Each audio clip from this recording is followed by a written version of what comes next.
Pinalampag ng mga tsuper ng jeep ang tanggapan ng Shell, Chevron at Petron sa Makati.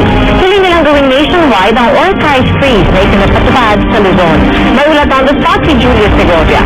Julius? Yes, tiyak hindi alintana ng transport group na akto ang malakas na buhos ng ulan.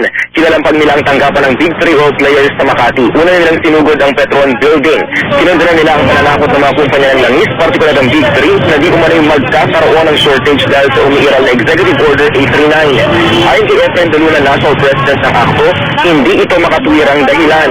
Halos bawi rin naman daw ang sinasabing lugi ng mga kumpanya ng langis sa ipinapatupad na oil price ceiling. Sa Luzon, Makati, binalik sa October 15 levels ang presyo ng mga produktong petrolyo. Patuloy naman daw ang pagtaas ng krudo sa Visayas at Mindanao kung saan walang state of calamity.